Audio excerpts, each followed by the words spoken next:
I love to fly up in the sky. Through the clouds I reach so high, climbing up to touch the light. Adventure calls me day and night. The wind, it sings a melody, guiding where I long to be. I'll spread my wings and chase the sun. No limits when the dream's begun.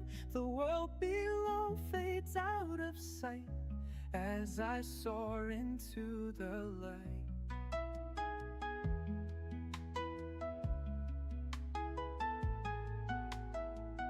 The stars above begin to shine, painting trails so bright and fine. Every turn brings something new, endless skies in brilliant blue. The wind, it sings a melody, guiding where I long to be. I'll spread my wings and chase the sun. No limits when the dream's begun. The world below fades out of sight as I soar into the light.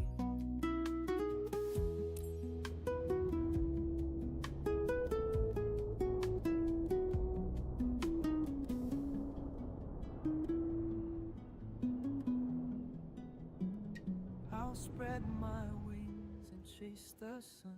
No limits when fades out of sight as I soar into the light.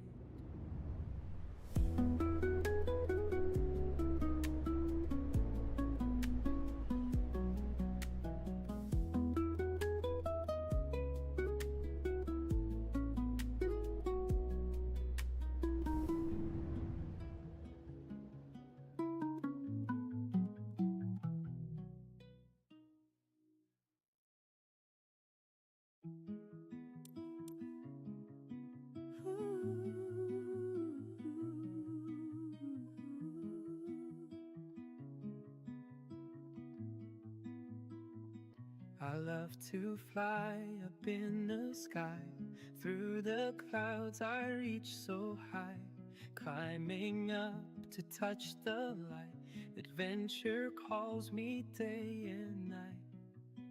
The wind, it sings a melody, guiding where I long to be.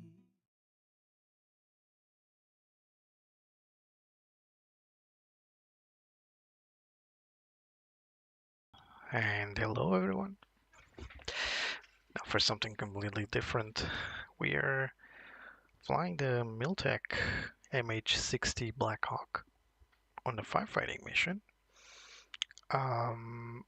This is really not what I usually do, so a lot of things can go wrong today, so bear with me. My intentions, like I say in my disclaimer, is not to reproduce real life fires or real life helicopter firefighting. I have the utmost respect for the firemen, for the pilots, and everybody that in one way or another is involved with the current forest fires in Portugal and Spain. So my intention is just to show you how intricate and how complex this helicopter is, as well as try my best to show you how complex these operations can actually be. So again, please don't feel this is disrespectful for the professionals and for the victims. I'm just demonstrating how this works, and of course I'm going to pick my country as a stage, but that's it. That's just it. Not trying anything, and let's not discuss the reasons or the problems with forest fires. Let's leave that to the experts. So here it is, the Miltech MH-60 Blackhawk. We're going to start by performing a regular walk around. Now this is a very intricate helicopter. I'm not a great fan of helicopters in Microsoft Flight Simulator as a whole because I feel the flight model is a bit on rails. but I'm willing to give it a go, especially with such a beautiful design as this one. I think Miltech did a great job with the overall design of this helicopter. I expected nothing else because I've seen what they've done in the past. This is my first Miltech helicopter for uh, Microsoft Flight Simulator, but flew with some of their models in the past. Oh, see a little bug there. So it's not a bug. It's like there's a transparent texture over there. Oh, doesn't matter. This is a third-party texture that I got from Flight Sim TO. It looks accurate enough.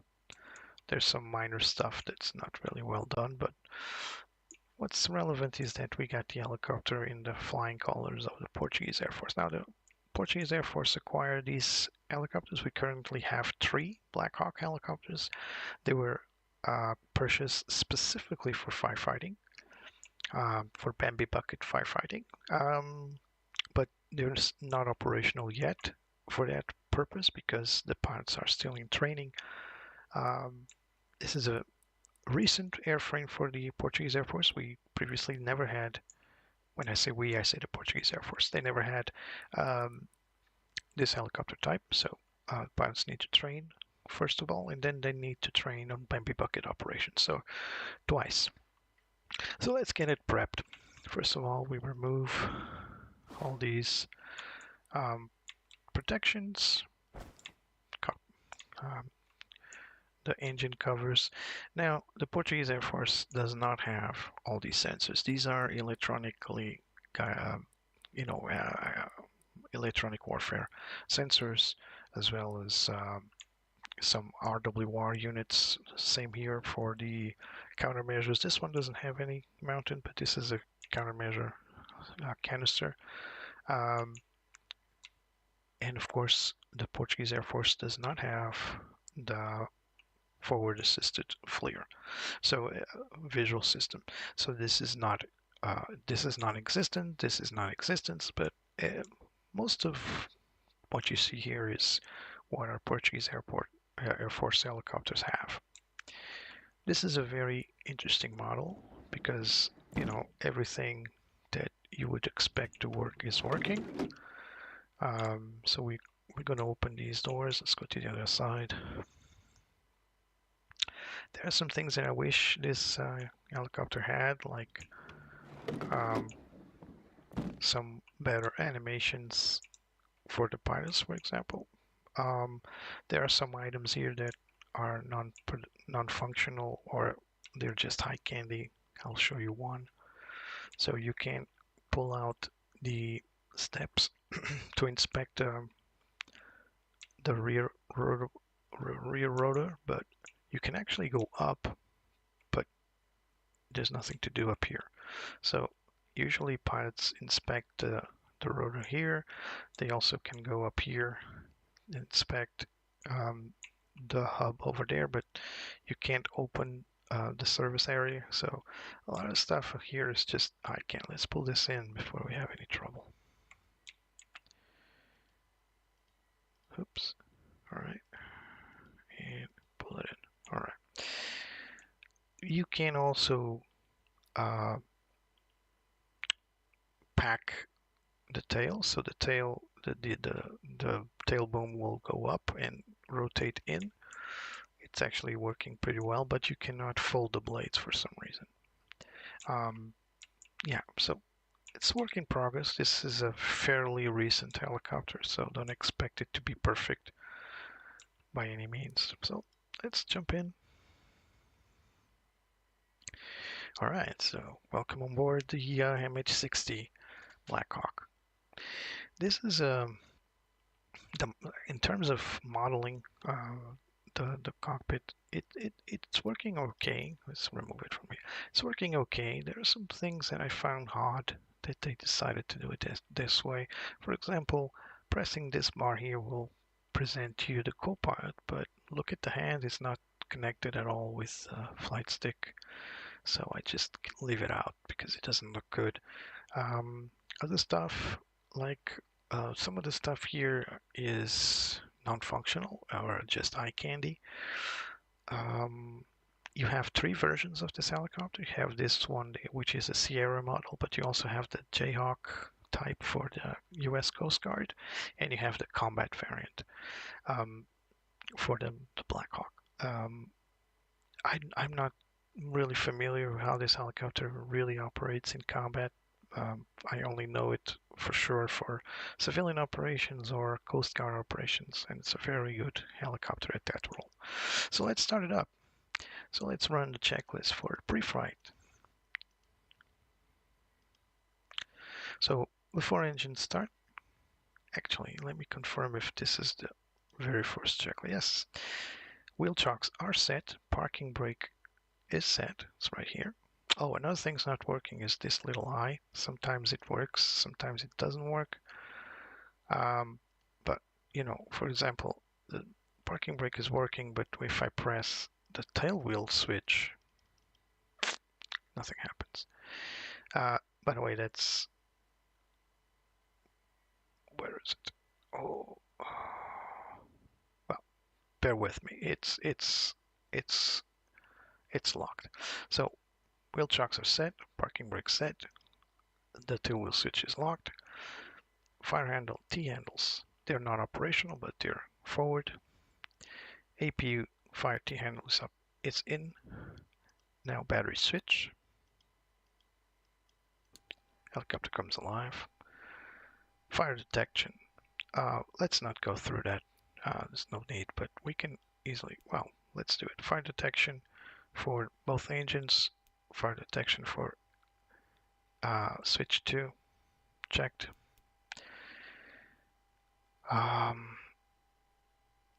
This is not required. Area is clear. Exhaust plugs and pitot static covers are removed, as we seen earlier. We got the air sources to APU. Done. Prime 5 plug APU boost. There it goes. Fuel boost pump 1 and 2.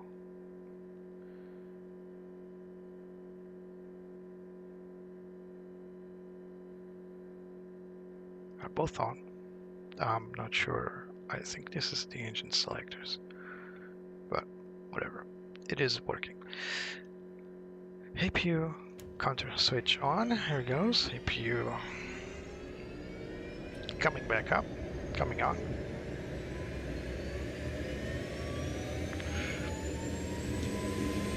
APU is on. Let's switch to APU generator. On. Air source is not required. Mission plan day night. Let's turn it on. So here comes our MFDs. Let me just reduce audio on my side. It's a bit too loud. Alright, much better. Now, this is going to perform its EGI setup, so we're just going to switch the main computers, EGI, mission, and ISD. Bladefold masters on. Yeah, it's spread. I mean, it doesn't really fold, so it's spread.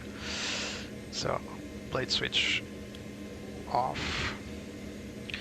Pilot and flight rotor spread lights, yeah, they're both illuminated. Hydraulic pump switch on. Utility. There it is. You hear the low pitch sound, high pitch sound actually. So we'll set this up later. AMD systems page later. Cautions and advisories acknowledged. So nothing out of the ordinary. It's just regular stuff with the engines off. Fuel quantity is checked. Altimeter set. Decision height, no, not required. Comm nav not required. Weapons definitely not required. And parking brake is set. Alright. Before start, engines checklist complete. Starting the engine area is clear. There's no one around. Not even Bob is here today, so no one cares. Doors, well, let's keep them open for now. SAS and SAS2 and trim are on, as well as auto control stabilator. And let's hit the ignition switch to normal. And let's go for XFD for both fuel selectors. So I'm gonna take this camera to the side so you can see that fuel selectors need to go to transfer, so XFD. So basically these are injecting fuel and transferring between both channels. Alright, let's go for the lights. So we are going to go for position light bright and steady, both upper and lower lights. Let's leave these off. Nav lights, of course, normal. Let's hit the lights here so we can have proper backlight on the panels. Not formation lights, just internal lights. And start one. Let's start engine number 1. Engine number 1 coming alive. And there goes the blade. And now we're going to switch this fuel contingent to idle mode.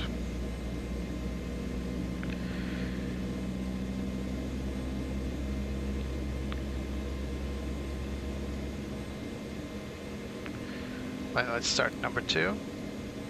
Same procedure, go to idle mode.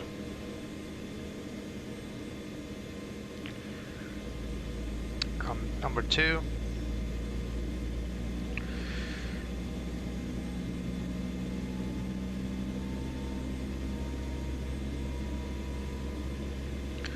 Engine 1 within limits, then start number 2, TGT number 2, PCL number 2.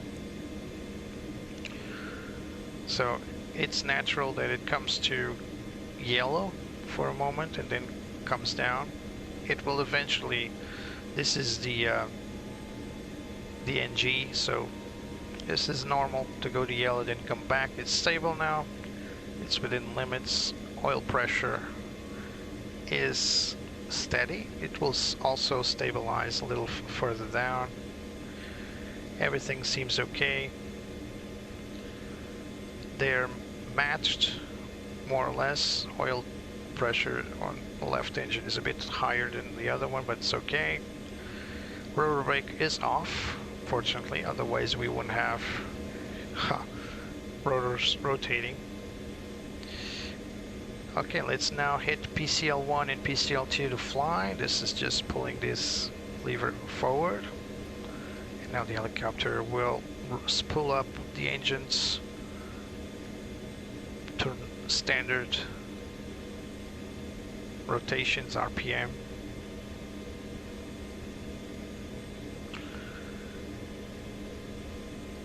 We also move the fuel selectors to direct. The other one's a bit harder to get. There it is. So basically we turn on the cross feed.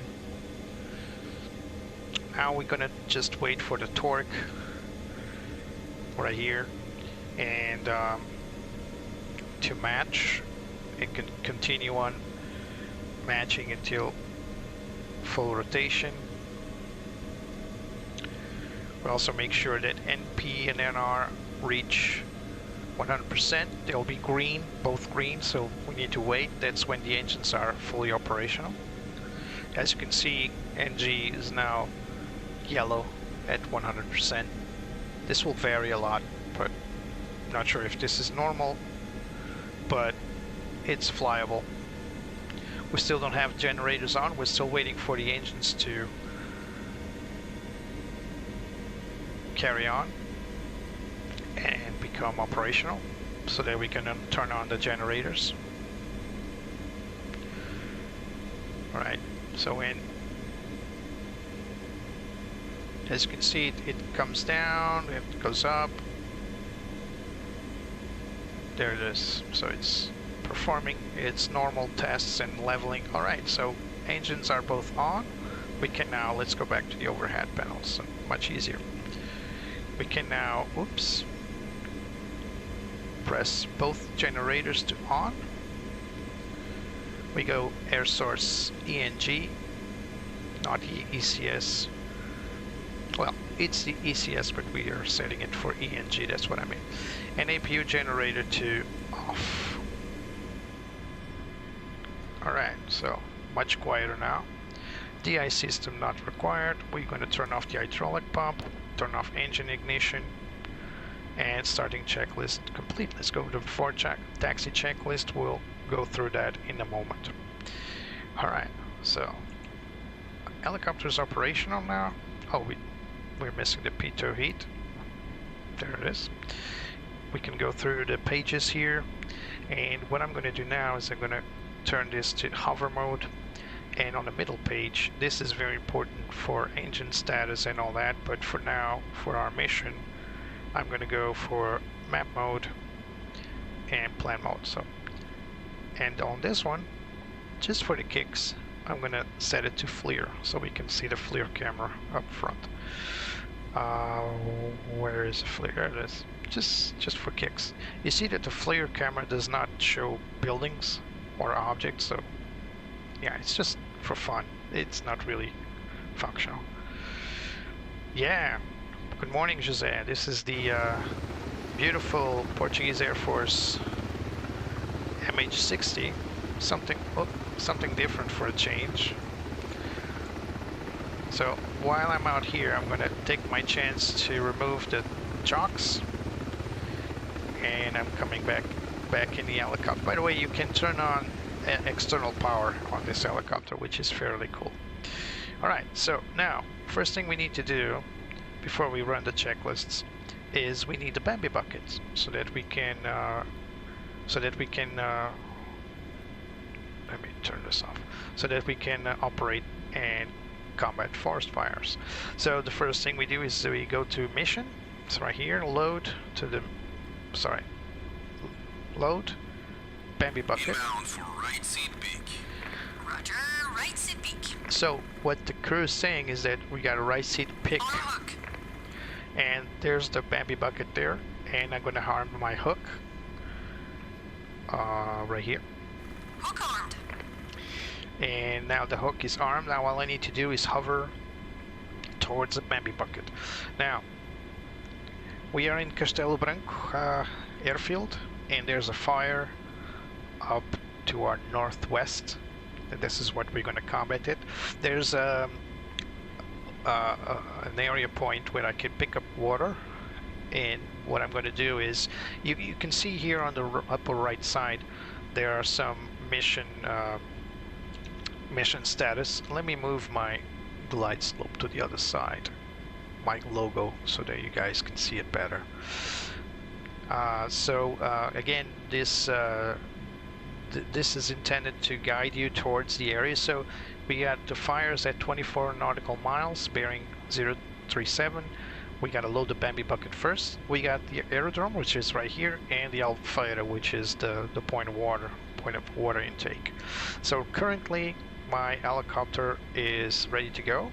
All I need to do is pick up my Bambi bucket, and I should radio call in, blah blah blah, but let's skip that.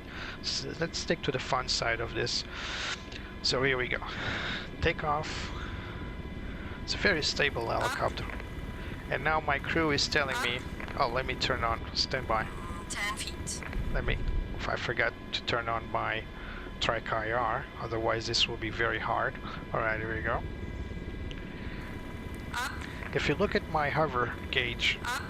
you can also see a little cross. 10 feet. That's where my 10 feet. Bambi bucket is. So I need to 20 feet. 20 feet. Right. Steady. Alright, we're steady. Steady. Load hooked up. Clear to Alright, here we go. Let's confirm. There's our Bambi bucket, fully loaded on our helicopter. And now, in order to fly the flight plan, as you can see, I already have set it up on my left MFD over there. So all I need to do is just carry on flying. Now be careful with airspeeds. This helicopter flies really fast, really quick, and the Bambi bucket has a limit of operation of about 140 knots, so don't exceed that. So let me just trim. Here we go. And now let's go to mission mode. So I need to go to 037 and do that for 23 miles.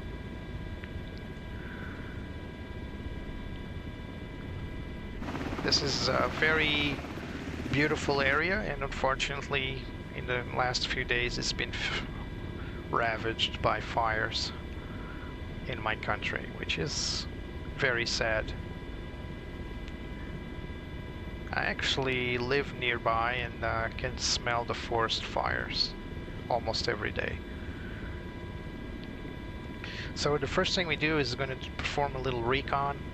We can also load the Bambi bucket near the objective so you can go faster, but let's do things by the book.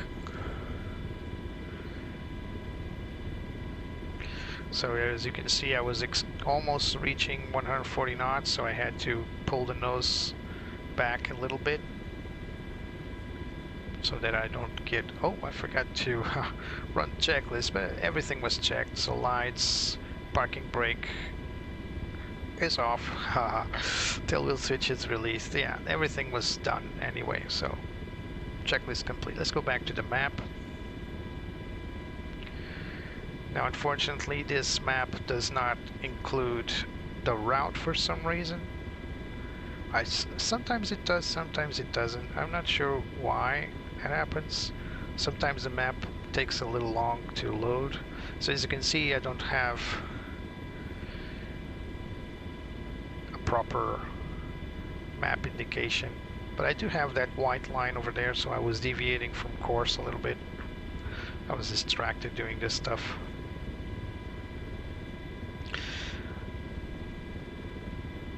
So again, let's not exceed our maximum speed for the Bambi bucket. At this point you can engage your autopilot. That will help you trim the helicopter, but I found it that it doesn't obey to trim settings, so I prefer not to have it on most of the time and just fly manually. This map is a little too zoomed in. Zoom out a little bit. Alright, it's much better. At least we got a visual reference of the whereabouts, because it's definitely not following flight plan, so there's no point in using it really. It's just for visual reference. If you don't want that, there's one thing missing on the checklist that I need to confirm all the time is this. We need to cage standby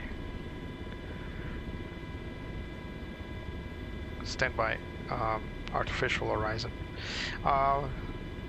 Most of this stuff, I suppose it works, but this is combat stuff, so this is the RWR, so those radar sensors. Yeah, this is a secondary radio. It doesn't seem to be working. Main radio is that screen over there. It's a digital radio.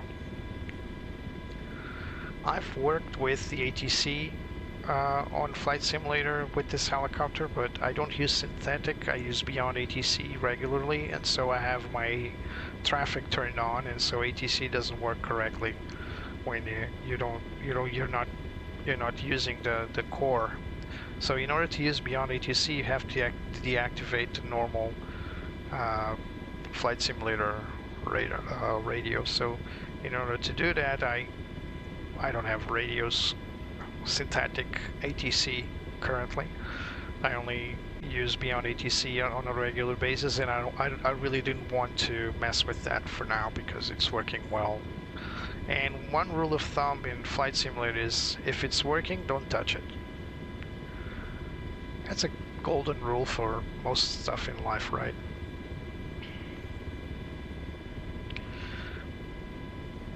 So we are currently at 15 nautical miles. We can go a little faster.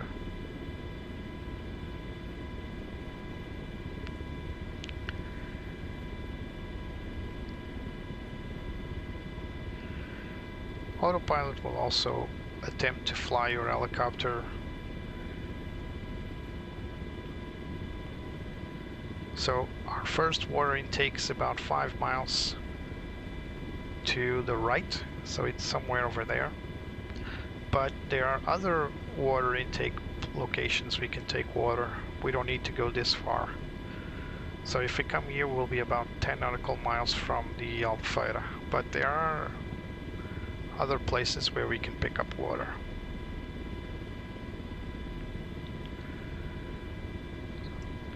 This helicopter works really well with trimming setting, so what I do is I move the stick where I want it to go and just press trim and it will stay there.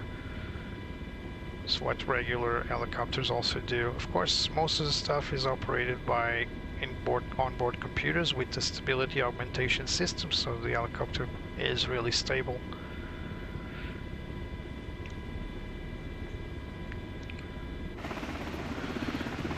So here we are. This is the Miltech Simulations Blackhawk. It's a beautiful helicopter. Currently with the Portuguese Air Force paint job. It's fictional. Portuguese helicopters are not MH-60s, they are HH-60s, civilian HH-60s. And they have a very standard package. They are not combat ready. They were purchased for firefighting, exactly what we're doing today. Now, in order to help me with water locations, I'm going to switch this to map, and as you can see, there are some blue points here. These are water locations, so it's really helpful. It sets water locations for the pickup. We are at 10 nautical miles, so the fires will be on a little mountain up ahead. There's some limitations on the graphics system, so you can't really see the effects until you're about 2 miles out, which is a little low in my humble opinion. I think the forest fires are visible for miles and miles away, so I wanted to talk with the Miltech guys about it, but they don't seem to be very responsive. I purchased this helicopter right away. I didn't get it for free or anything like that, so I'm not promoting it. I'm just showing it to you so you guys can have an idea of what this is. But I've been through their Discord and they don't appear to be too friendly in terms of you know, you guys reaching out to them and asking them questions. I may be wrong. I honestly, I've not spent too much time on their Discord, but I asked a couple of questions and they didn't reply. So one of the things I would like to ask is how to make the fires more visible in the distance. And the other question was the smoke density, because it's very low, as you will see in a moment. One of the things you should do to help you guide yourself towards the fires, if you ever purchase this, is maybe reduce the cloud density, because the smoke tends to blend with the clouds and it makes it harder for you to look at them. So the forest fire is a little to the left. Let's guide ourselves in correctly. You can see the white line on my HSI as well. So we'll intercept the fires more or less here. So again, we're doing a little reconnaissance first. Make sure that we are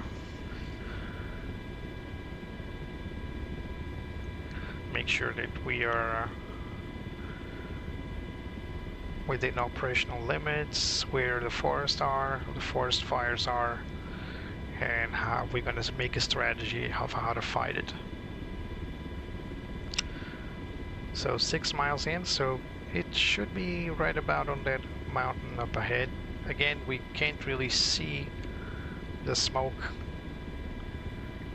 which is a shame because smoke, fire smoke is very, very dense, and you can see it for miles and miles.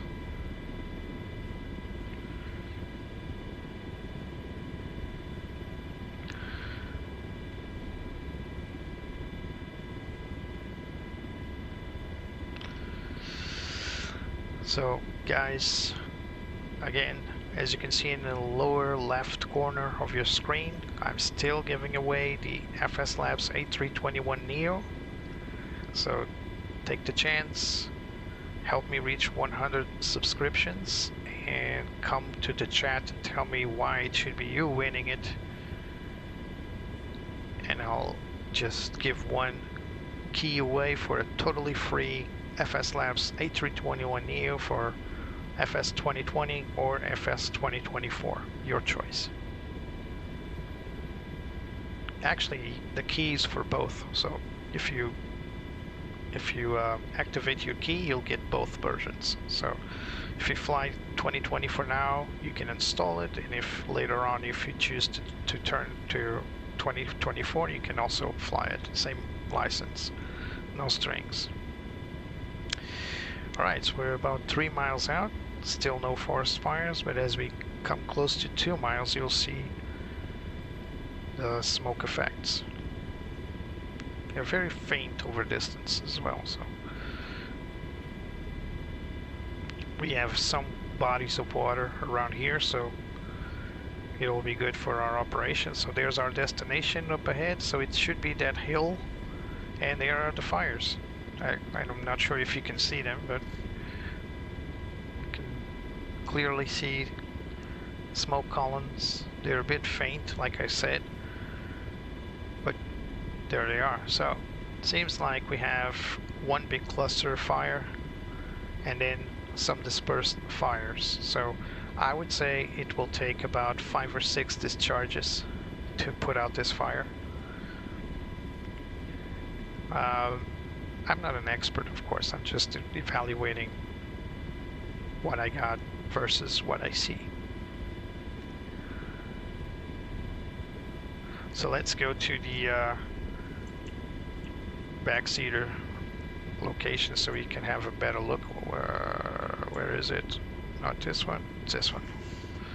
Alright, here we go. Yeah, like I said, there's this cluster here, and then there's some isolated fire. So maybe I was a little bit too optimistic. Maybe it needs more than 6. There's a huge one over there. Alright, let's search for a body of water. And we got one right on the right side. We got a small one on the left side, but I'll take the bigger one. So in order to do this, we need to fill the bucket with water. Now, this is one of the most dangerous parts of forest fires, is forest firefighting in helicopters with Bambi buckets, is this stage where you descend, pick up water, and climb. This is where most of the issues occur. This is where pilots need to train the most.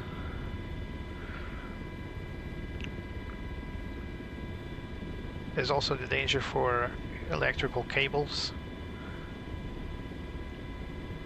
and trees, and even birds are a menace to this type of operations.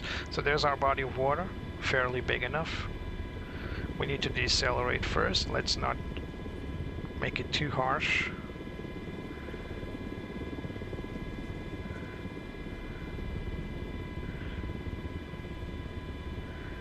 We just need to decelerate enough to enter a nice hover. We're going to do that just above the water. We are still descending, now coming forward.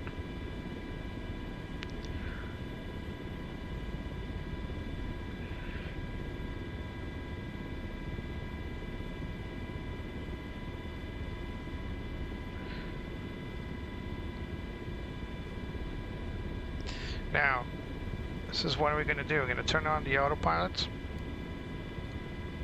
And we are going to go into a nice steady hover using the autopilot as an aid.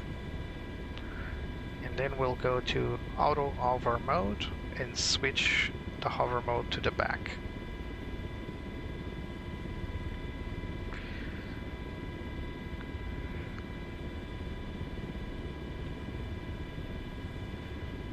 Inbound for jump.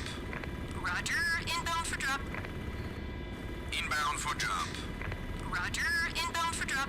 I really wish I didn't have this sound to it. This cruise sound. Alright, we're just above the water. Let's go into hover.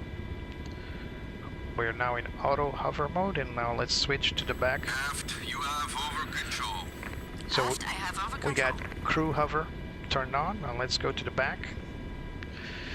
Alright, and now let's look down. See the Bambi bucket down there. And let's, oh, there it is. So let's go down, pick up the water. Water's picked up. Or is it? It's not picked up. So we need to come down a little bit more. Sometimes it glitches, I'm not sure. There it is. Now it's full of water. Confirmed. Let's go back up front. And let's press depart so we can gain control of the helicopter again. Let's continue to climb over the treetops, direct to our fires. There's a smoke. So our approach will be from the north, or maybe from the west.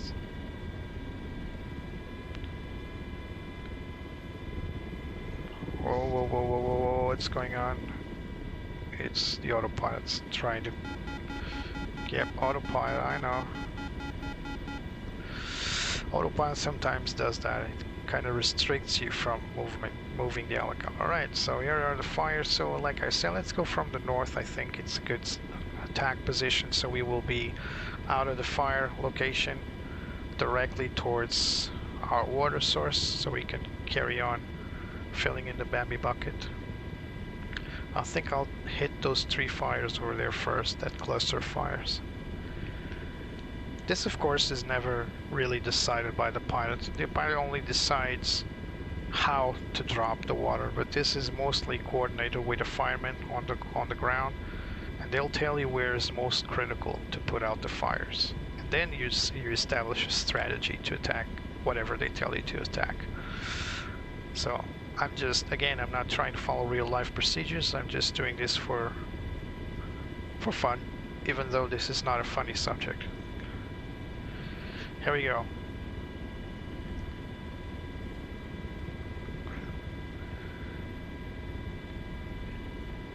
For this first drop, I'll put it on third-person view, so for your viewing enjoyment, but I prefer to do this on board, of course, just for you to guys see how this works.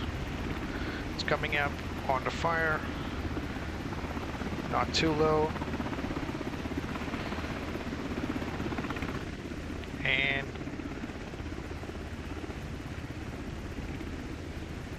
we hit the first fire, I think, but we still need more water. So let's go back to the body of water again.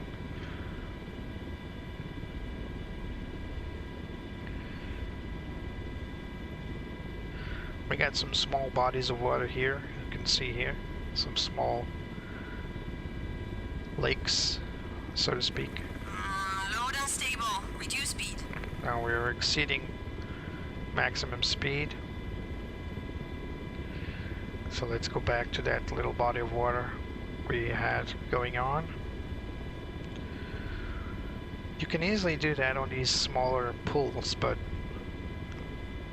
safety first. Need a broad area. Remember, this is a big helicopter. It's not really that easy to do.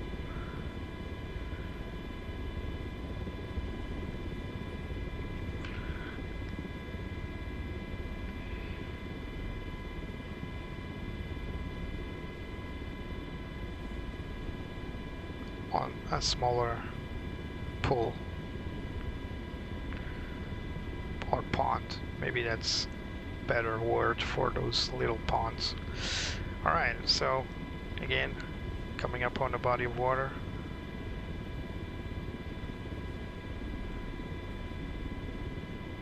There it is. Now let's do this a little quicker.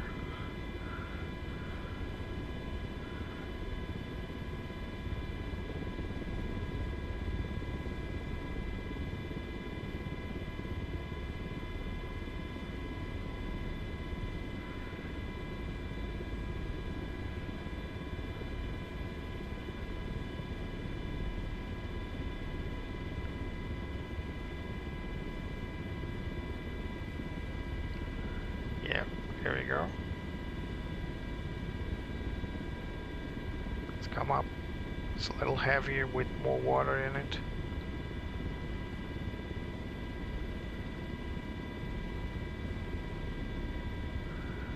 Here we go. Turning into the fire again.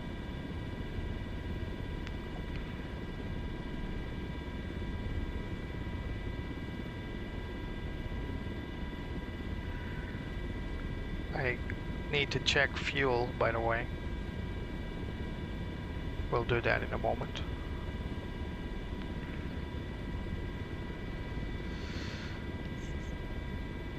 So let's see, where's our fuel?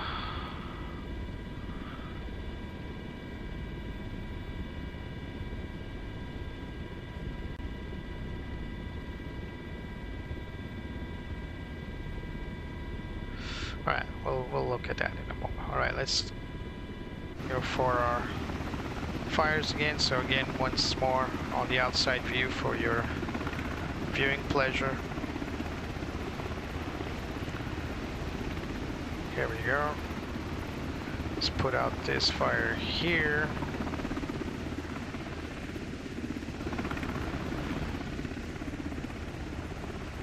Well, I got, well, there it goes. Fire went out. Let's go back to the water source area.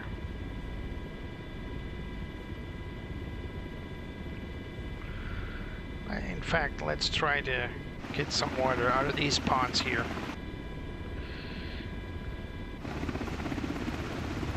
Just to show you that it's possible.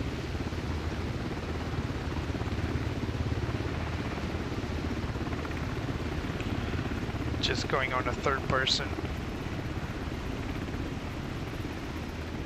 for your viewing pleasure.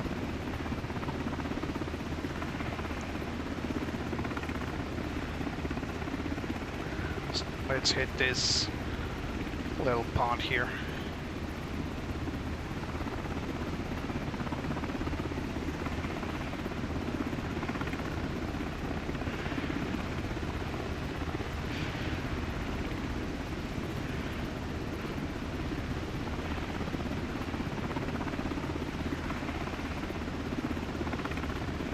Forward. Any body of water will do.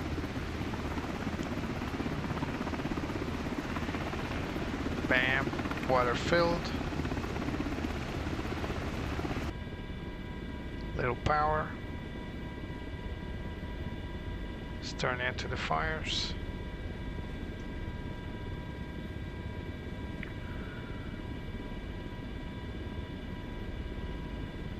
Right, let's put out that fire over there, right on the edge of the fire area. I wish they had the fires a little bigger.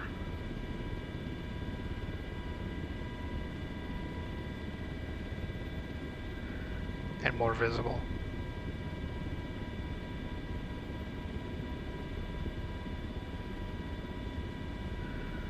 Here we go. Dropping now.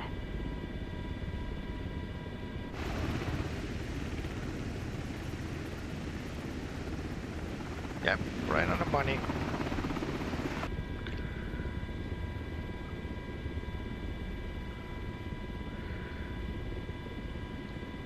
Let's carry on.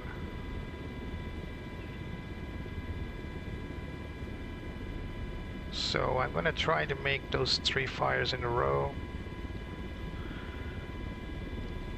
I'm gonna pick up water again on these little ponds here.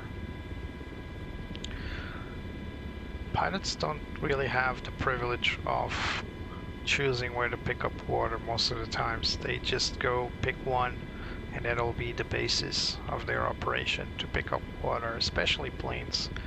Helicopters, they can pick it up wherever they see fit, if within safety parameters. They can even pick up water from pools, public or private pools.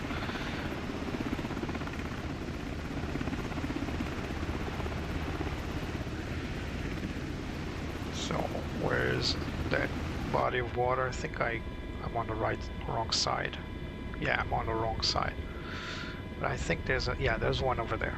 It's good enough.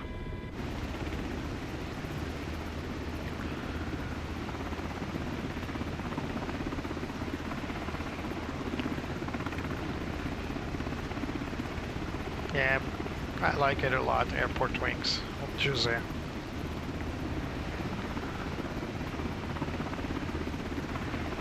This is a little pond, looks like a well. So, makes things harder.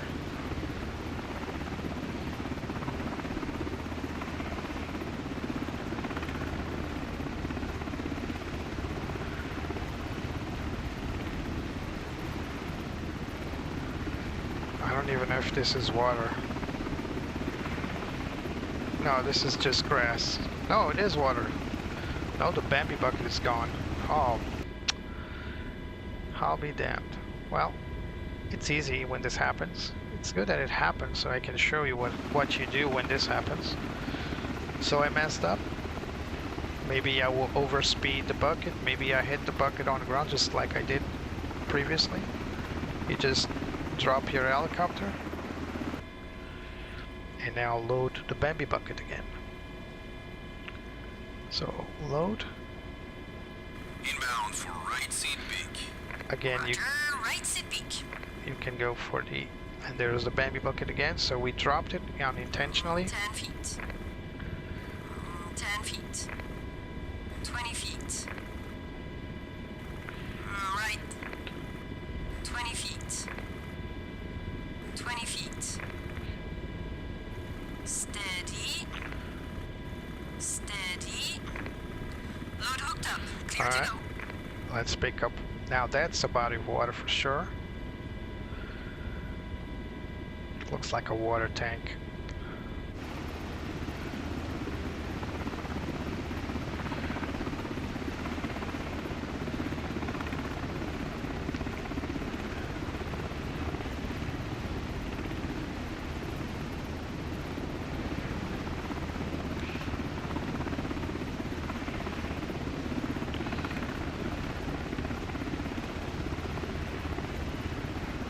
Water full. Let's get out of Dodge. Oh, my track IR is just perished. It's not good, but we can carry on.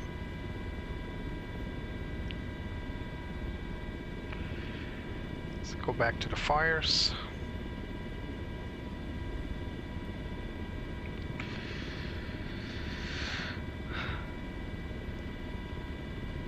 I need to buy a new track IR because this battery is almost dead.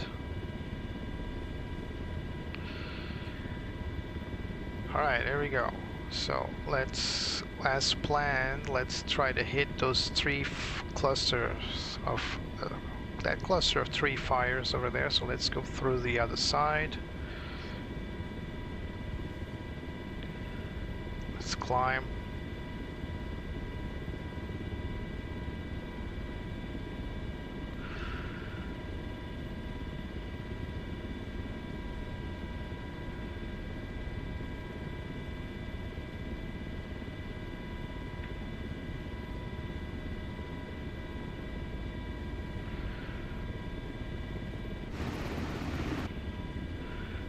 Let's turn in.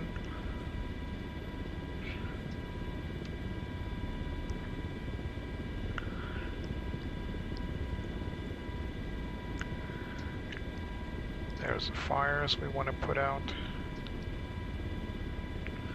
I'm going to hit that cluster of 3.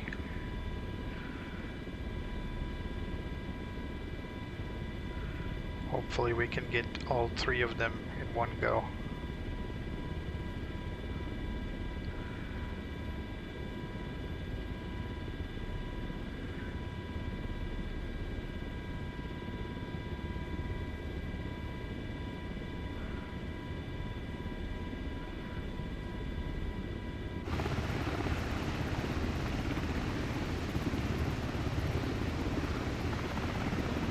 Whoops. I think I exceeded the maximum speed. Here we go again. I think I put out 1 fire at least.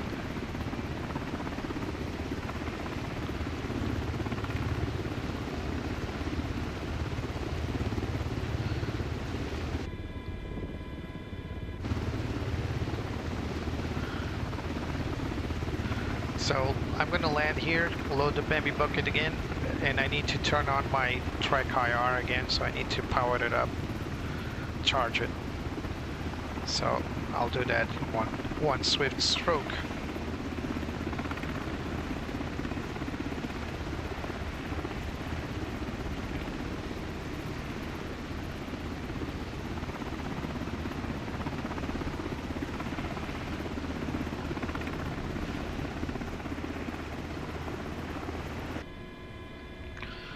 Alright, so let's just hit the parking brakes. Let me turn on my track IR in real quick.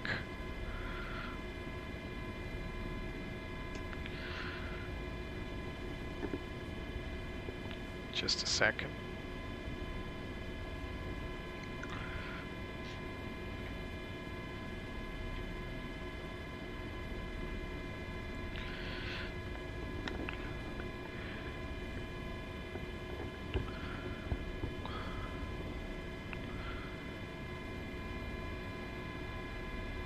And it's alive again. Nice.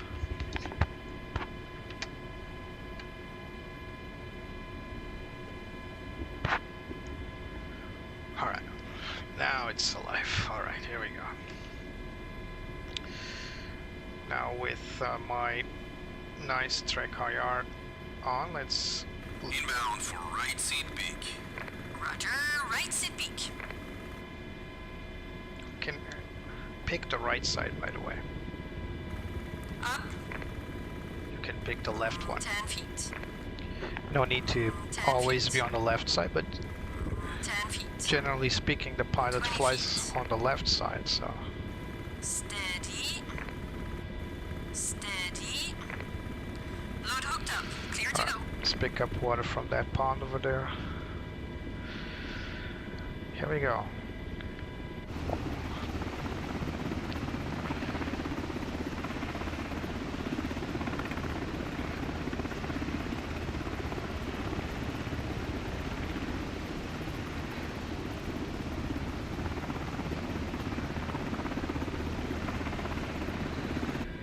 Water picked up.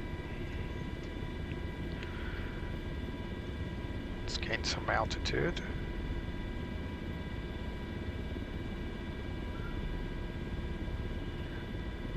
Oh, track IR is acting up. It's back on.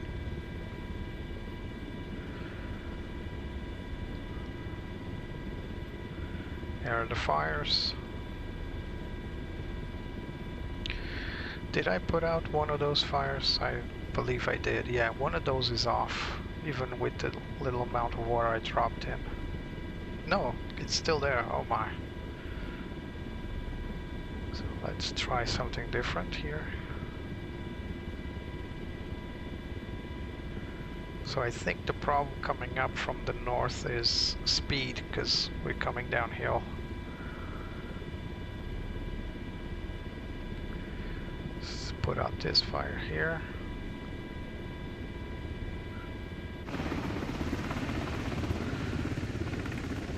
Bingo.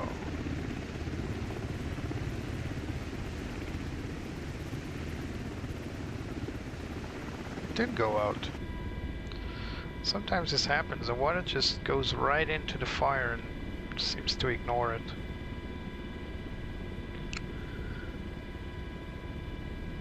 Let's go back to our little pond. I need to check on fuel. I said it earlier, but I didn't follow up.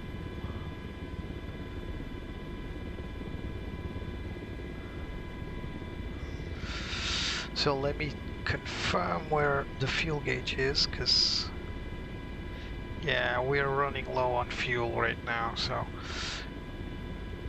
I'm gonna cheat if you guys don't mind. I'm going to perform one last drop with this amount of fuel I got here. I wish I had a fuel gauge instead of a fuel indicator. I also found that this helicopter seems to be very limited in fuel quantity. That's just probably my appraisal.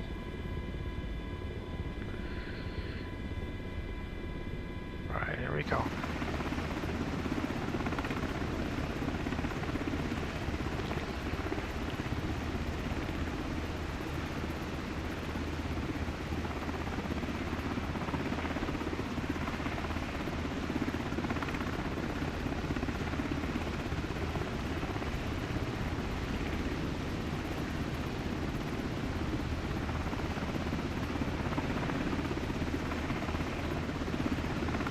Some trees, always a danger.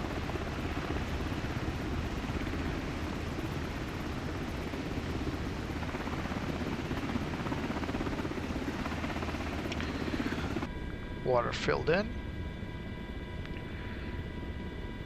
Let's zoom out a little bit, it's too close.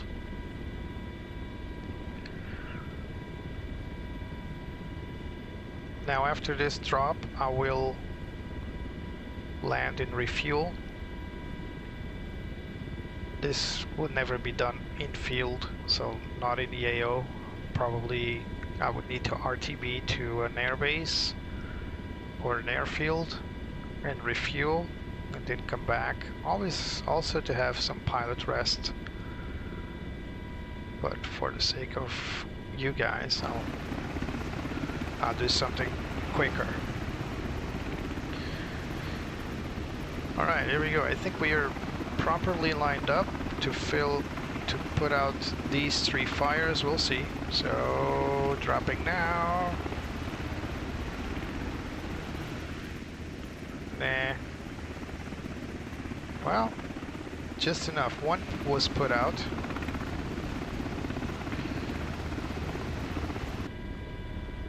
Coming back in. One was put out at least.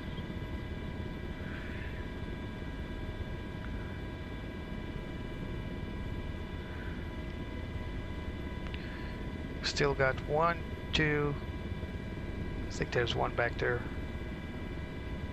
Yeah, 1, 2, 3, 4 fires still burning. Actually, more. It's 1, 2, 3, 4, 5, 6 fires. Oh my.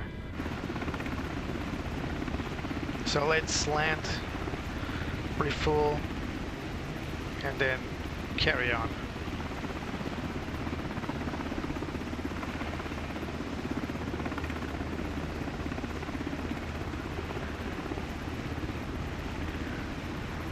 Let's land right next to this pond so we can carry on the operations right after. So first thing, we need to drop the Bambi bucket. Inbound for drop. Roger, inbound for drop. There it is. And now we touch down and refuel.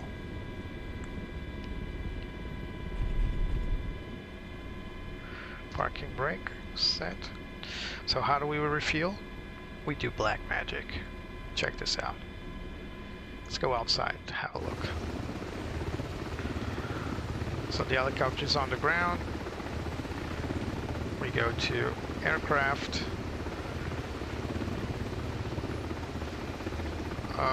Performance and fuel. So right now we are really low on fuel, so we just fell into the brim and load. That's it. 360 gallons. That's very low quantity. But anyway, these helicopters, they perform Coast Guard service. I would expect it would be a little bit more. Oh, forgot the baby bucket. Step by.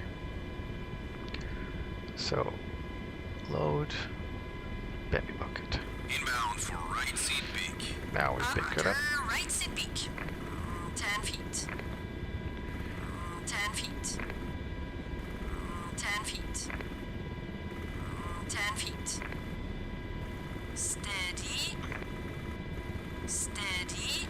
Load hooked up. Clear to go. Let's go for the water.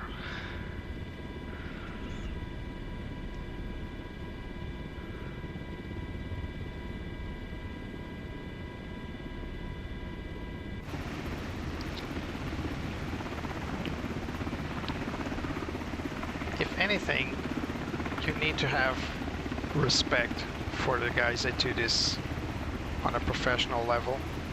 This is not easy. It's not easy to do on a simulator. Imagine it being done on real life. In real life, it's nuts. They risk their lives a lot so that others can be saved. That's really respectful.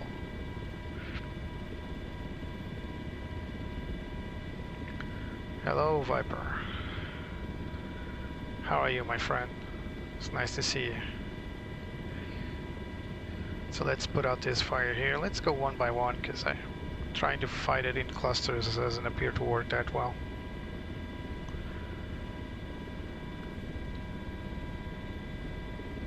There we go. And dropping. Oop. Did it put out? Yes.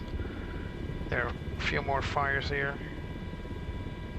It's tempting to pinpoint strike the fires, but in real life it needs to be a preventive drop. So fires are rarely put in above fires. They're put in, the water is dropped over an area where you want the fires to stop instead of dropping over them, because most of the times when you drop water over fire, it will vaporize before it reaches the fire because it's so hot.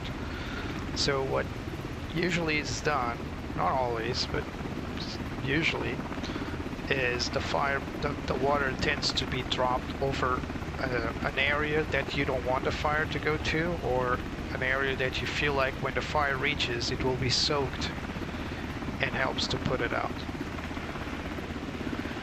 But I've seen pilots dropping over fires directly, and you can clearly see the water vaporizing.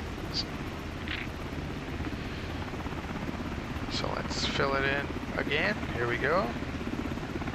Need to be careful not to go into the ground with it. The animation is not that good, but it's good enough. Another thing that is very tempting when playing with these things is trying to be right above the fire and drop the water. That's very dangerous because of a lot of factors really, but smoke is one of them. Low visibility. If you go into the fire, you go into the smoke. And then there's debris. Fire is a dirty air, hot, dirty air, and that engines don't really like fire. Let's put out these two fires here. We'll see if we can get them both. That'll be nice. Looks like I got one at least.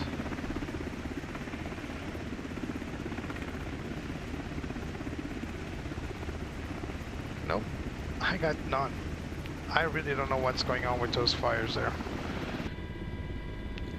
Okay, one more drop.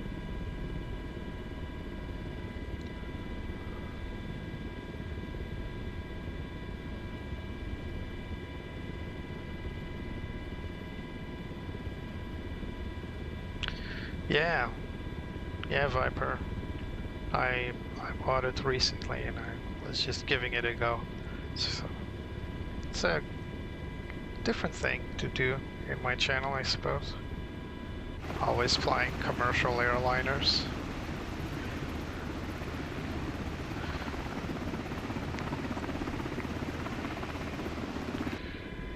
I got this Portuguese Air Force paint job. It's not perfect, but it's good enough. Alright, let's pick up some water again.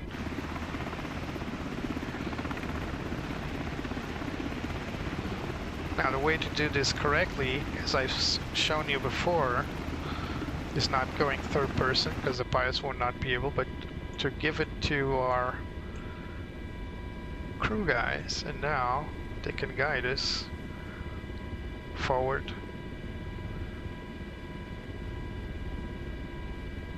to the body of water. So forward, right, forward, right, right. There we go. Above water, drop. Ooh. Ooh. Water's full. Bucket's full. Okay, now we go back to the pilot seat. There we go. So, just a little demonstration of how you can make things a little bit more realistic. Right, I'm gonna try to put this fire out once and for all, because it's been bugging me why the water doesn't reach it. So, straight flight. And water drop. Come on. Right on the money.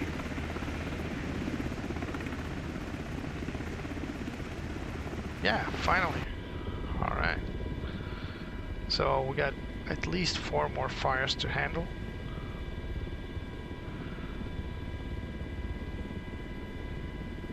One, 2, 3, 4. Yeah. Let's go for the body of water again.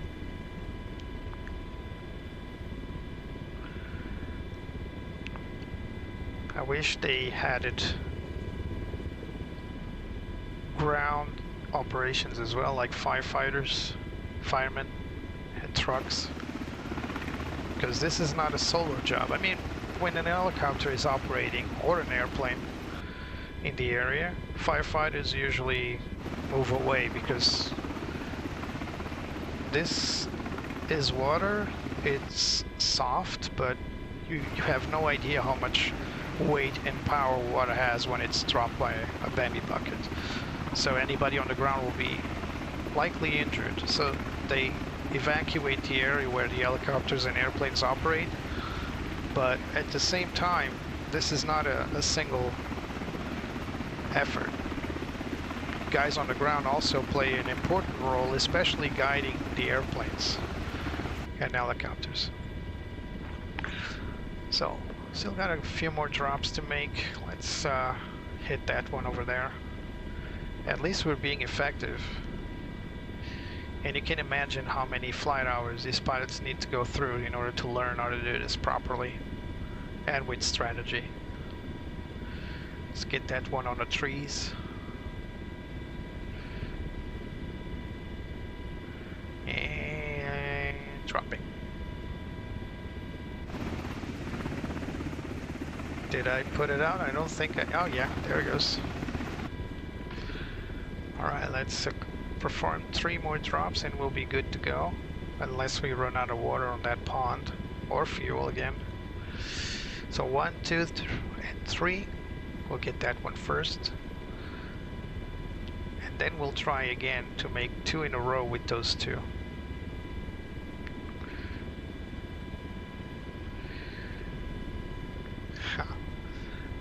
Thanks for the cheering, Jose.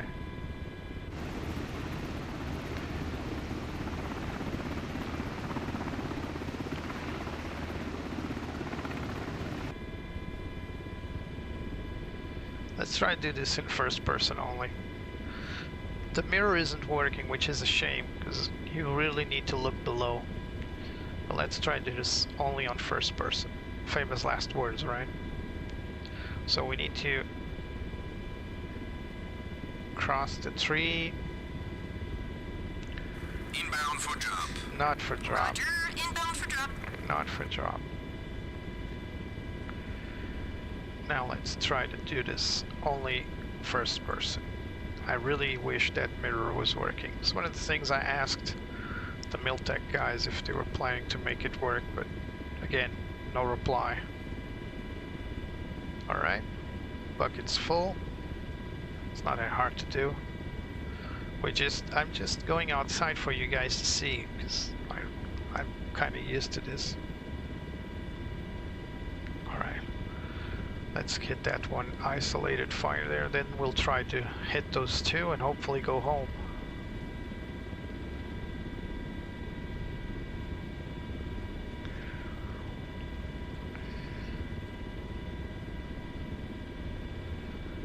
Here we go. Come on. Come on. I think I missed. Nope, didn't. Alright. So only two fires left, these two. They're fairly close. I'm gonna try to get an angle. So probably 240. Trying to get an angle to hit them both. If not, we'll just need 2 more drops and we'll head back home.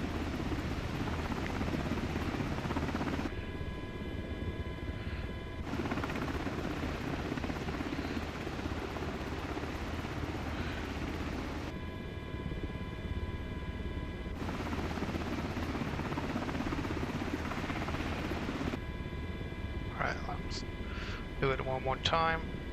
First person. This water pond is really helpful, and it never runs out of water. Inbound for drop. Roger, inbound for drop. One of the things firemen can do is they can have a little pool of water, and with their fire truck they fill that pool with water. It's a disposable pool, one of those plastic disposable pools. They'll fill it with water, and then the helicopters can come in and fill in their baby buckets. They can improvise a water source anywhere. Of course, it's limited to what the fire truck can take in terms of water supply, but it's better than having to fly around in circles searching for ponds, right? And some areas in Portugal are really dry. Not many water ponds, so to speak. So that's a good thing to have as a backup plan, I suppose. Alright, here we go. Making a nice sliding turn. Trying to get him in line as best as I can. Let's see if I can make it. I think I can. Yeah, let's see. Usually when I try to aim for more than one fire, things don't go right, but I think we can do it now. Here we go. Forward. Alright, place your bets. Place your bets, gentlemen. Will I be able to put up the fire in one pass? Here we go. And swash.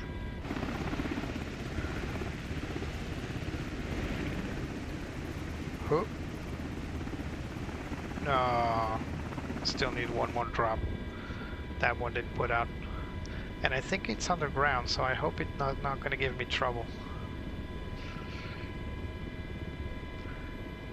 I'll drop it once.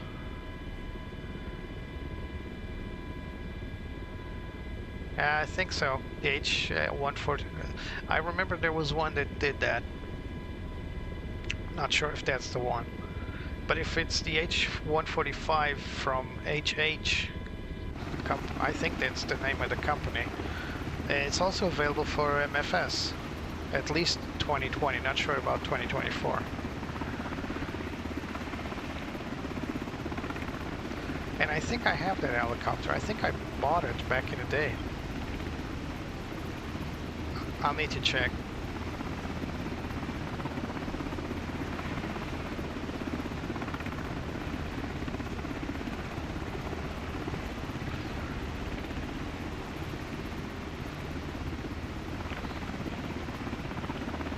Alright, just to be quicker, doing a third person pickup. Not pickup, but bucket fill. And dip. Waterfall. Come on. Final fire, let's see.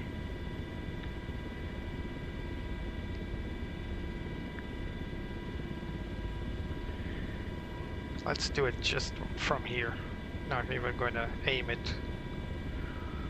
You can feel the frustration of the pilots sometimes. They will go in full many circles trying to attack the fire the best way from the best angle. But at some point they just want to drop the water as fast as they can. It's totally understandable. Alright, there we go. Dropping now. Oh, right on the money. Mission successful here.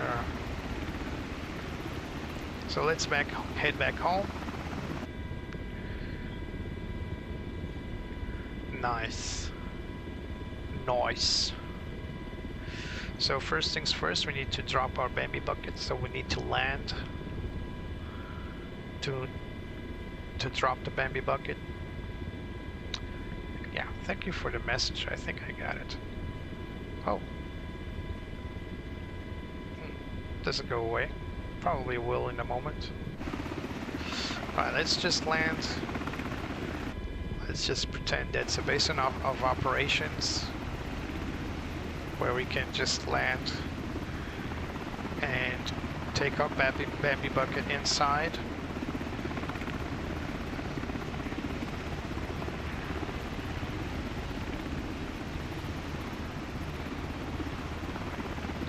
I just need to have performance, that's all. And bam, Bambi bucket's gone. So let's pretend the Bambi bucket was loaded on our aircraft. And let's head back home. So our station is Castelo Branco again. And we'll just do what I love to do on helicopters, fly low and fast. I'm telling you, if I was a real-life helicopter pilot, this is all the flying I'll be doing. Low and fast. I'll probably lose my license pretty quick, but at least I'll go with the bang, right?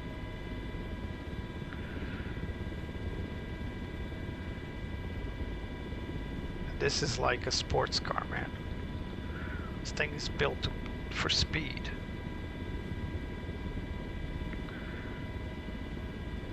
Not at all. It's actually a very ugly helicopter. When it first came out, I really hated it. But after a while, it just grows on me. I love the Blackhawk. It's my favorite helicopter of all time. No joke. So when Miltech said they would be doing this, I waited until I could afford it and didn't blink an eye. I only wish Miltech could build this helicopter for DCS World. That would be sweet. A real HH-60 or UH-60. Pull up. Yeah, pull up. That's exactly it. And but I don't see them planning to do anything on. And oh, look, cows. Haha, nice.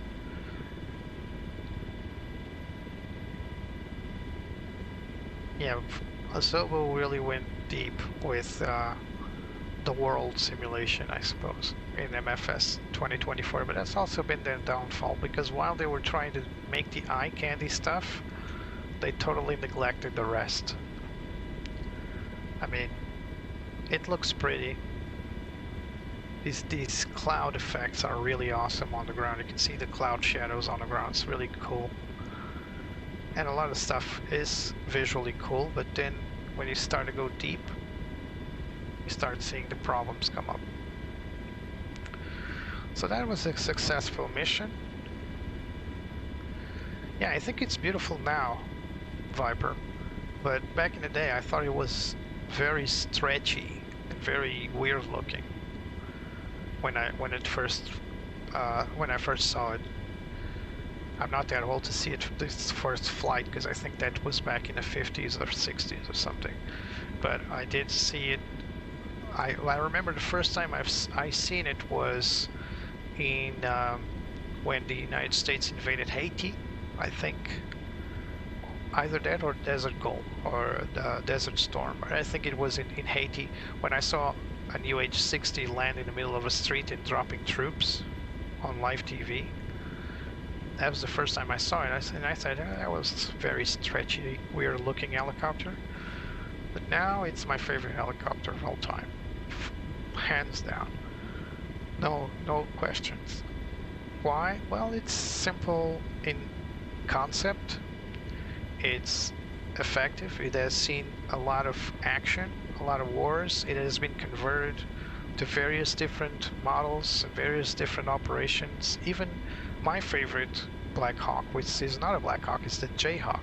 It's my favorite helicopter variant of the MH-60, and that's the US Coast Guard helicopter. I'll show you in a moment what variants you can get with this package, as well as the mission creator.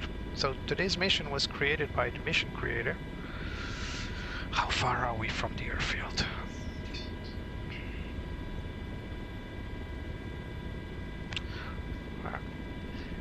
Still just gives me good job. That's bom trabalho in Portuguese, it's good job. I'll show you how to create these missions after I land, if we get there.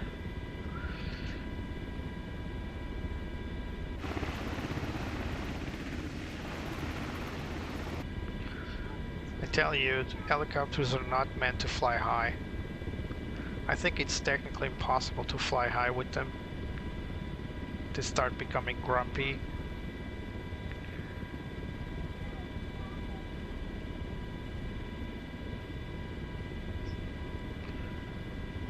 They like speed and low altitudes.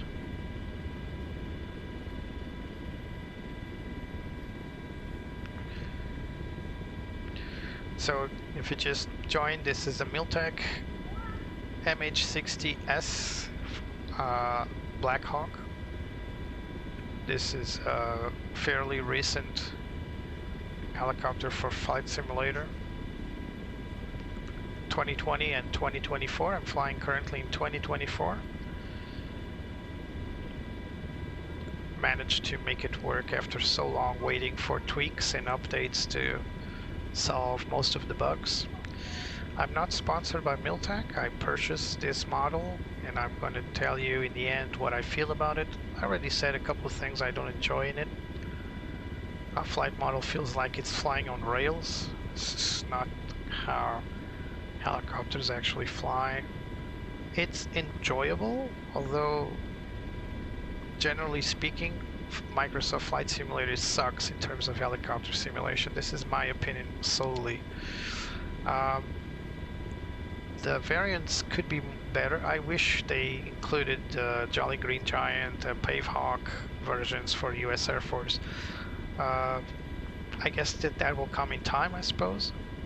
Maybe they'll add an extra package for an extra variant.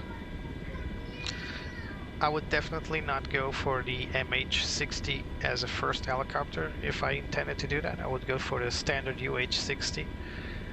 So the stripped down version of this is Blackhawk.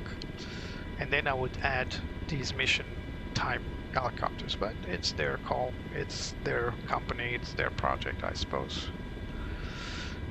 Currently you have 3 variants, I'll show you in a moment. And where the heck is that airfield? I've been following this line for so long.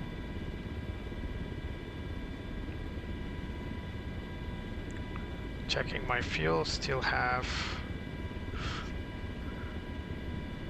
1,900 pounds. Still good to go. Oh, and I have the fuel gauges here. So what I'm missing in this helicopter is a proper fuel gauge.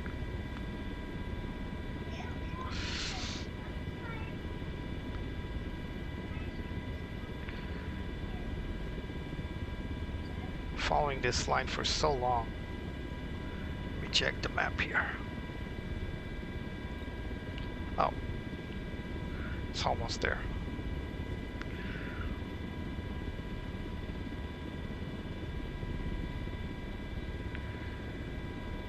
So this is where we departed from Castelo Branco Airfield, where there's actually a fire base, a firefighting base. Usually only the Canadair and Air Tractor or Fireboss airplanes operate, but today they had an MH-60 flying out of there. They were honored by my presence.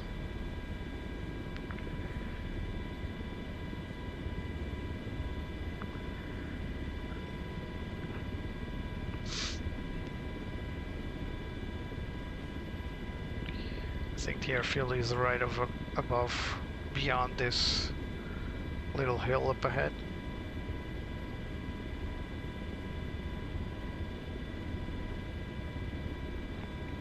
And we'll make our final approach from right to left.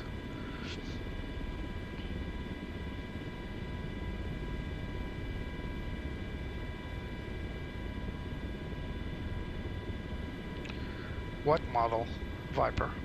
What are you talking about? The MH-60? There's the airfield. So we're going on a right-hand turn for now, and then we'll perform a left-hand turn for the approach.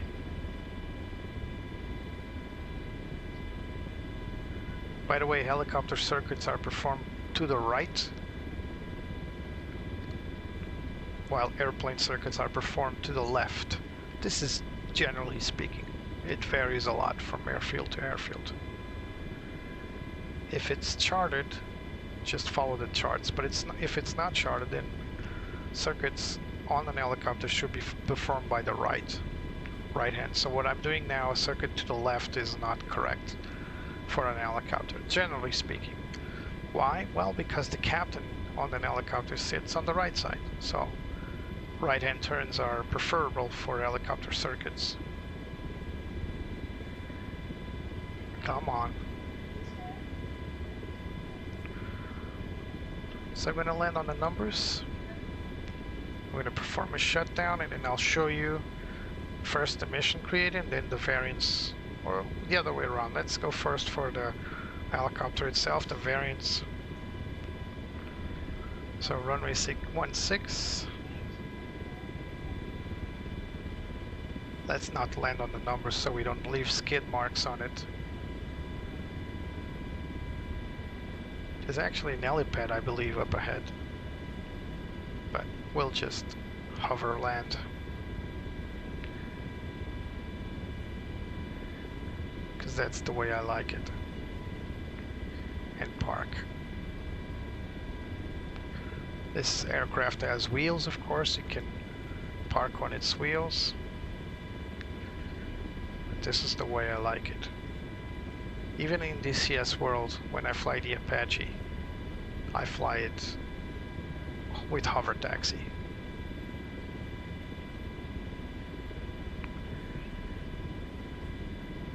Alright, let's park it right here.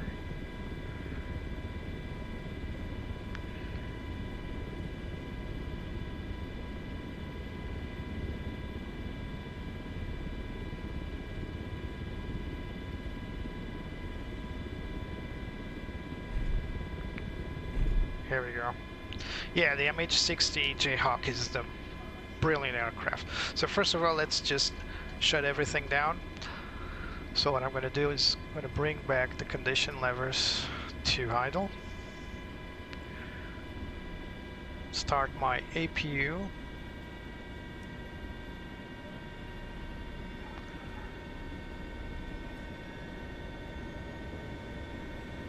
Bring the air source to the APU.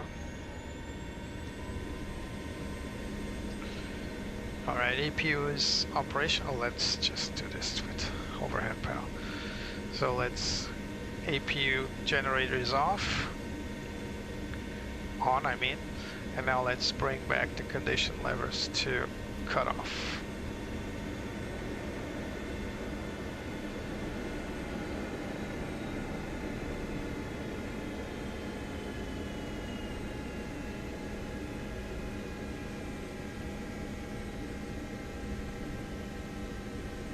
Let's go outside and place the chokes.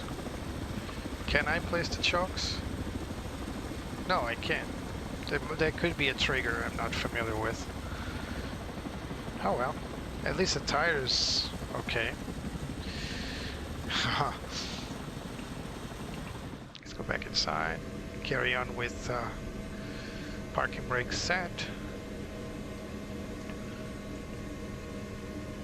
Let's cut fuel. Oh, fuel cut. Generators to off. Ignition to off. pitot heat off. Lights will be continuing until we have an full engine stop. And I'm not sure at what RPM we should engage the rotor brake, but I'm feeling lucky today.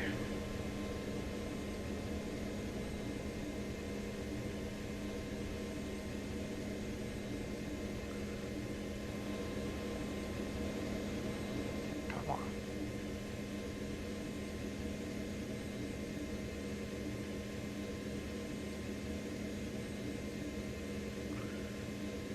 All right. Should be crossed, and I'll explain why in a moment. The blades should be centered, but I'll explain why.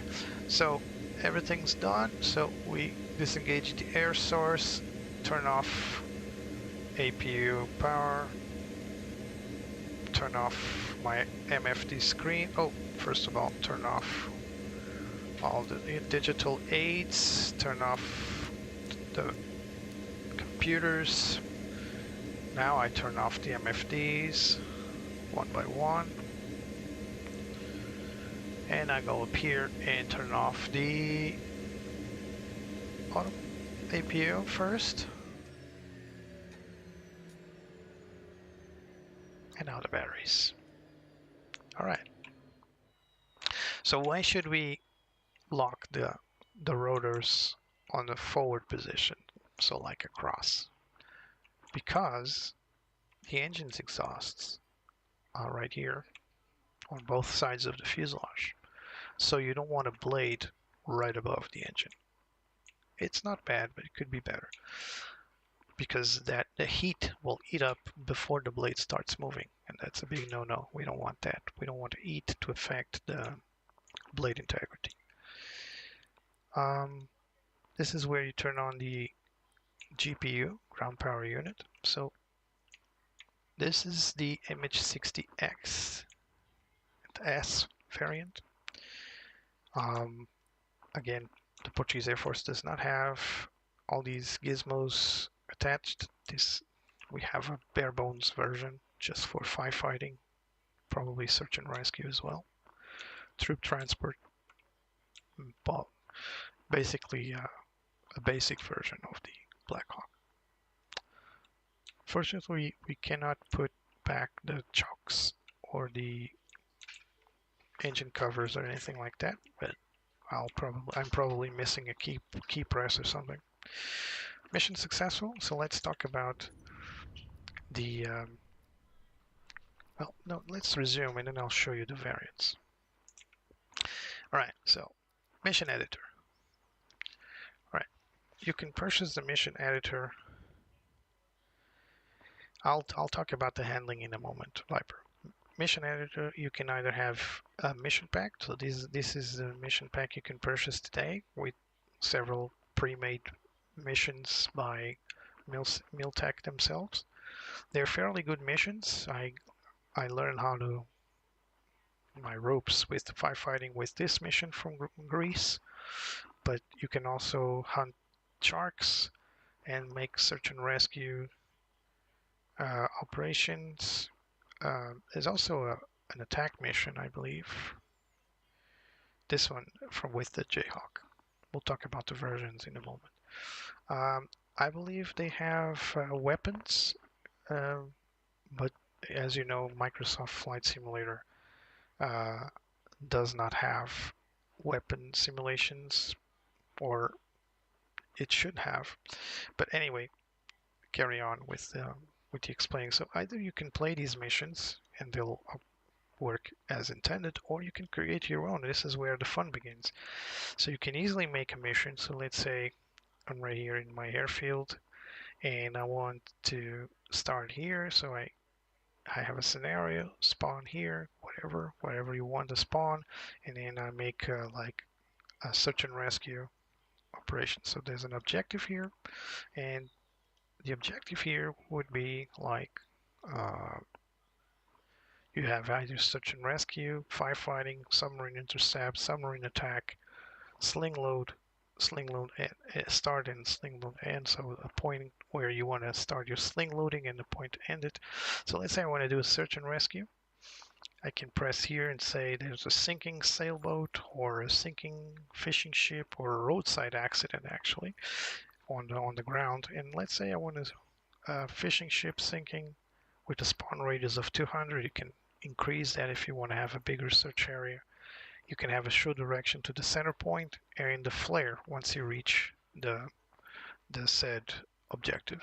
So if you want to change that to something else, let's clear this one. Let's go for firefighting. Then it's pretty much the same, except you only have the amount of fires and the radius. That's it. And then after you have that trigger to for your mission, you can just head back. You can also add a route. So let's say if I want to go from here and then here and then here, it's actually pretty useful to create search patterns.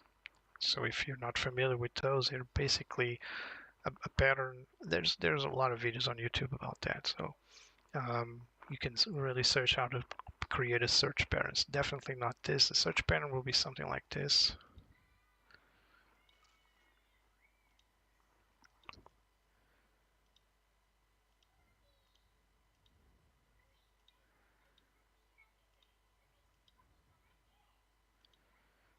A much tighter search pattern for sure. So it should be something like this, much tighter. So the idea is that you can cover most distance area search by following a single flight path. So this is a very basic search pattern right here. And this will be depicted on your MFD.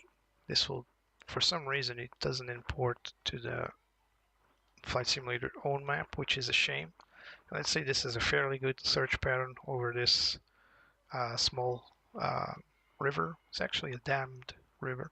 And yeah, then you can import this into simulation and save and play. I'll show you a mission this mission I just flew in. So this was the mission. So as you can see, I have a spawn point on the airfield, and then the fires were up here with a 500-degree spawn radius, 10 fires, and then I had a reference of this Albufeira, so this dammed river where I was just at, and the idea was that I could use it as a spawn, like a refill area. But as you saw later on, for the sake of mission flow, you have other ponds nearer to the fire, so I just used those. So that's it. This is a mission, and you can add any text you want. You can also have some conditions, year, weather, AI traffic. I had it turned off. Even the weather can be changed here, and it will only work for this mission. And one thing that is very important for you to keep in mind is that you will spawn where it's stationed. So you can be anywhere in the world, but if you spawn here and press save and play, for example, my helicopter is currently facing that area over there. You can see it on the background. Yeah, when I press save and play, no matter where I am, the plane will be teleported to the position. And I said plane, and I'm not joking. You can create missions for helicopters or airplanes. And it will work with any aircraft as long as it's capable of performing whatever mission you intend. So for search and rescue, clearly you can't use a plane, so you need an helicopter. But for firefighting, you can use a plane. And for other types of missions like let's see what missions I can use a plane in. So submarine attack, probably use a plane. Don't know if there's weapons or not, remember.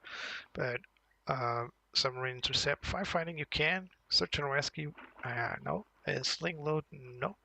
Submarine intercept, probably. Submarine attack, probably. Firefighting for sure. There's also a way to insert like markers, and they have some static ships like the super carrier, UK carrier, plus a few other ships. You can see here. You got a U.S. Coast Guard cutter, the Spanish helicopter carrier, and a cruise ship, hospital ship, you name it. So I'm not going to save this because I want to do this mission again. So there it is. Now, what type of variants do we have? Let's go back now. Let's go back to in-flight. Let's look at the helicopters. What do we have? So this is the one you saw. So sorry, the MH-60S. This is the Portuguese Air Force variant. You can see here that it has the famous marine one, the Merlins, the pink one, Firehawks. This is a firefighting helicopter. It's actually the name of it. Yeah, MH-60 Firehawk. And then there's a few other liveries. There's one here I like pretty. It's very pretty. Where is it? This is a desert one. It's also pretty cool from the Israeli Air Force. But there's one here I really like. This one's really cool as well from the. I think this is South Korea. Probably not this variant. There's one blue colored one. It's very pretty. So this is the MH-60S. You can choose the R version, which has weapons, or should have weapons. So this is the Norwegian Air Force. I believe this is the Korean Air Force. So a lot of different. Oh, there it is. This is the one. It's very pretty. It's blue camo. There's also the Spanish Air Force, or Spanish Navy, sorry. So this is pretty much the Seahawk, all right? So this is the Seahawk variant of the Blackhawk family. This is really cool as well. Search and rescue for the Royal Navy. So yeah, Turkish, Spanish, you name it. So actually, yeah, this is Greek, not Spanish. So this is the Seahawk version. So the first one is the Blackhawk. This one should be called Seahawk. And then you have my favorite, the Jayhawk. Now, Jayhawk, this isn't a weapon, although it looks like one. This is there are two things you can carry here. Either this is a life rack, or you can carry a sonar buoy. So you have almost, I think it's all of the stations. This is the famous San Diego station Seahawk, and Cape Cod, the Golden, and the Canadian Air Force. I think this is, this is fictional. It's written right here. They don't have the Jayhawk, but it's pretty cool. Neither does the UK Navy. That's my favorite. The only major difference you'll see is the hoist is different. The hoist system is different. The door is smaller, and yeah, it's a different kind of airframe specifically for search and rescue. Have a nice day too, Jose. Now, coming back to the requested review. So, I think the helicopter is brilliantly modeled. It looks pretty cool. It looks pretty. The three variants are cool, although again I would prefer to set it up as a bare bones version like a UH-60 first, and then add these variants as an extra if I wanted to. I don't see myself flying the combat variants. I'm not even sure they work with weapons. So alright, so this is the Jayhawk. As you can see, inside everything looks similar, except you can toggle the SAR stretcher outside, and as you depart, you'll see the stretcher will deploy with the hoist. On the left side, you have, I think these are the life rafts. They can deploy. I think these are fuel tanks. This could be another fuel tank or a life raft. I'm not sure. If anybody knows, by all means, just talk about it. Major difference is these wing pylons. So this is a very direct helicopter to perform search and rescue. The hoist is bigger, much more powerful as well, and these doors, they don't open. This one does, of course. There's Bob. These two are also not operating. They don't need to be open. Only this one opens, and of course the pilot's doors. So yeah, the hoist is below. We can see it. It's currently on the ground. There's the nice little wheel for the Seahawk type variant for carrier and ship operation, and everything else looks the same. It's pretty much the same helicopter. In here you can see the hoist operator, and you also have a camera beneath. There it is. A searchlight, sorry, not a camera. Camera's up here. This is the camera, that's the searchlight. This is the weather radar. And yeah, it's a cool looking helicopter. So maybe in the future I'll make like a search and rescue operation with this one. Does the mirror work? I think the mirror works. Let me confirm that. Does the mirror? Oh, it doesn't work. Once more, the mirrors don't work. They are definitely very essential for the firefighting mission, where you have a mirror right here, you can look below the helicopter.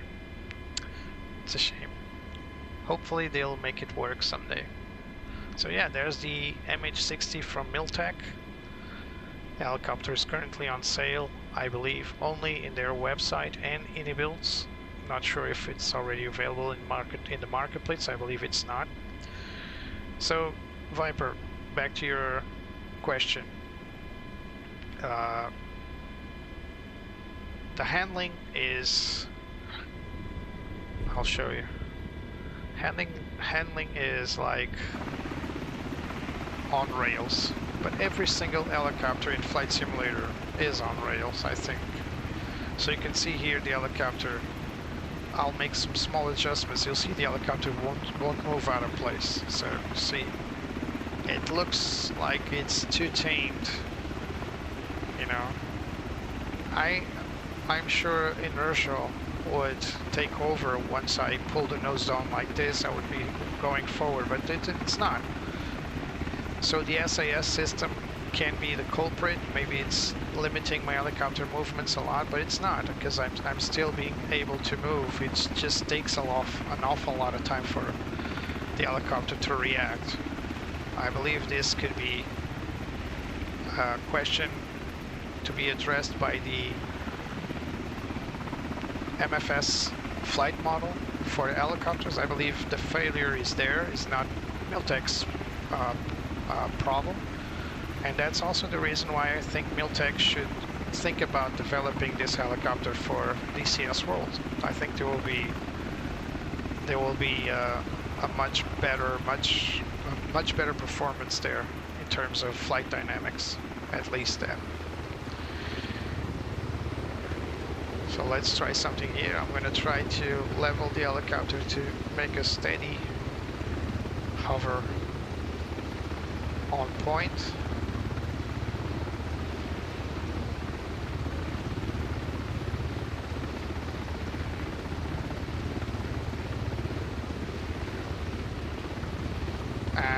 think it should be this easy.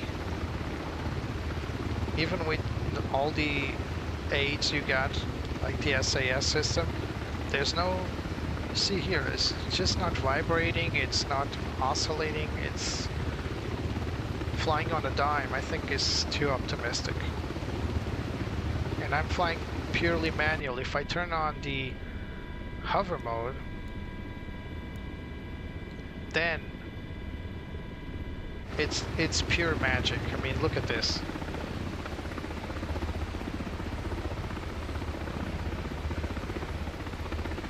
It's still going around somehow, but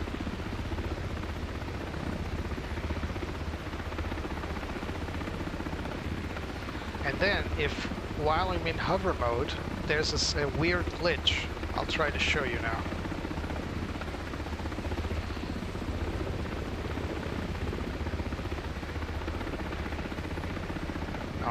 No, not here. Yeah, it turned on standby. I need to enter hover mode. Aft, you have over control. All right, this is the one I wanted to show you. Look at this. Let's see if it works now. See? Helicopters don't behave like this. It's hovering sideways. It's not supposed to do that.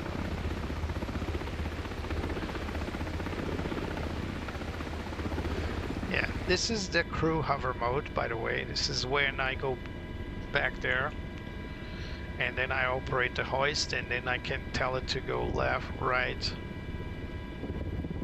left, up, down. But as you can see, the helicopter doesn't move because there are special keys for that. It only obeys to cyclic command, so collective command. So if I can go up and go down,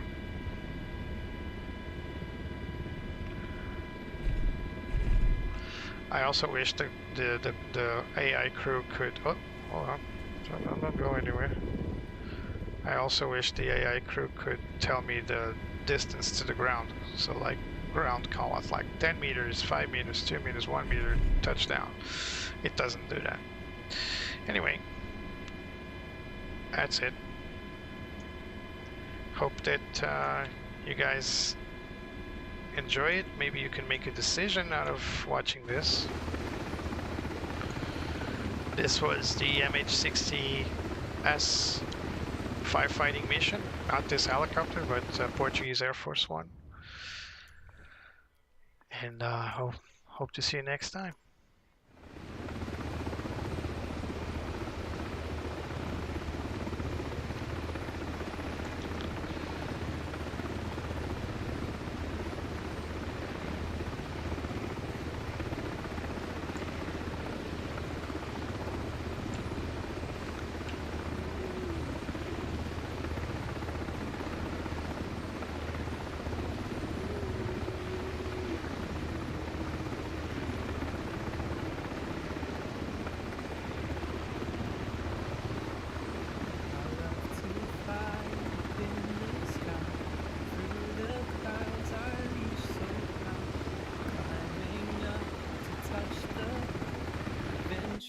Calls me day and night.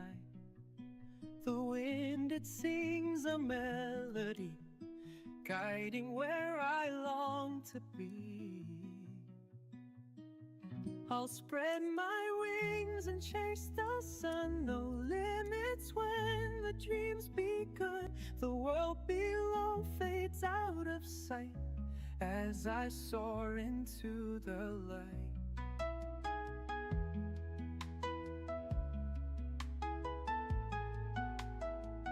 The stars above begin to shine, painting trails so bright and fine. Every turn brings something new, endless skies in brilliant blue.